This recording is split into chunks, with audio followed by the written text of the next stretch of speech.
Hello and welcome to the program. I'm Teniola Shoboale. 3 WHO workers fighting to curb the spread of the Ebola virus in the eastern region of the Democratic Republic of Congo have been killed and 4 others critically injured after an attack by armed groups in the restive Ituri province.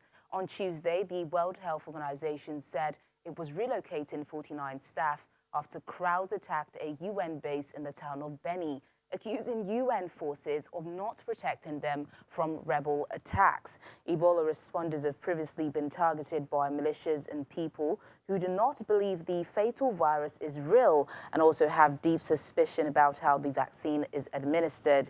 DR Congo is experiencing the world's second worst Ebola epidemic on record, which has killed more than 2,000 people and infected more than 3,000. Meanwhile, activists in the eastern region of the DRC have held a demonstration at a UN office following recent attacks on civilians. Campaigners from the Lucha Social Justice Group and Operation Filimbi, meaning whistleblowers, gathered in the city of Goma.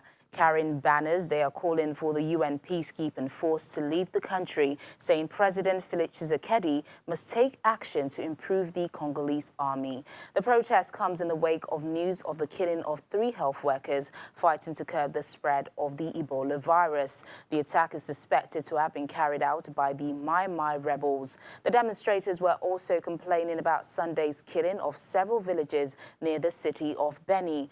That attack was said to have been carried out by a rebel group known as the Allied Democratic Forces.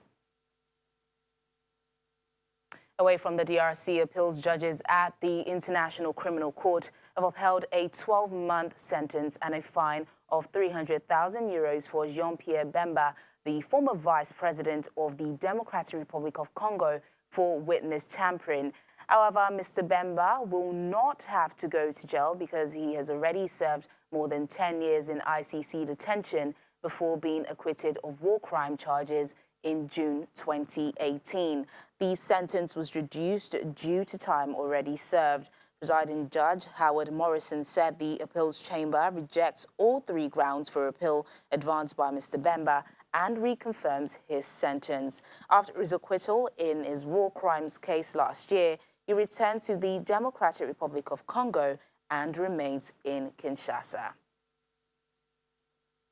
Now, French troops from the Barkhane operation have mourned their 13 fellow soldiers who were killed in a helicopter collision in Mali. French Defense Minister Florent Parly and Military Chief of Staff François Lecontre arrived in the Gao base to pay tribute to the fallen soldiers as France hopes to repatriate the soldiers' bodies in the coming days. The soldiers were killed on Monday when 2 helicopters collided in the dark after being called in to provide air support during a combat mission to track down a band of Islamic State militant fighters. The accident is the biggest loss of French troops in a single day since an attack in Beirut 36 years ago when 58 soldiers died. Now, in South Africa, some train services have been restored after a fire broke out at the Cape Town railway station that gutted several train carriages. Metro Rail says 18 carriages were destroyed and a large part of the main concourse remains closed until the teams complete mop-up operations. There are no reports of injuries. Hundreds of thousands of commuters use the commuter trains in Cape Town. A string of fires attributed to arsonists have disrupted the services over the past year. Let's get more on this from our correspondent in South Africa, Rapalang Musala. Hello, Rapalang. What is the update at this time? Are the train services fully back? Good afternoon. Well, there are some train services that have been restored, but the city has urged its commuters not to find alternative transport as they may face a delay of about 2 hours while the restoration is underway. Yeah, we understand, of course, a lot of commuters use the train for their daily lives. How badly will this affect them?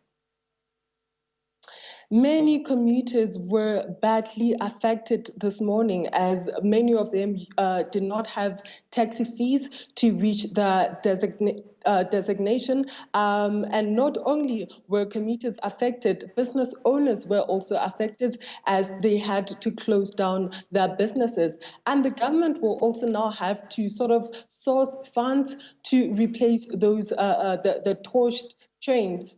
Yeah, was there any other alternative transport made for these commuters?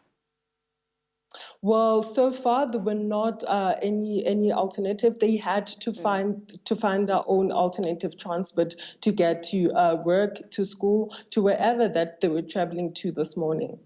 Yeah, do we know what caused the fire? In the past few years, a string of fires attributed to arsonists have disrupted the service. Do we know the cause of this fire? Well, not yet, but there are speculation that were raised by Minister of Transport, Mr. Fikile Mbalula, that they are under no illusion that the cancellation of security contracts by PRASA is sort of a contributing element to this issue.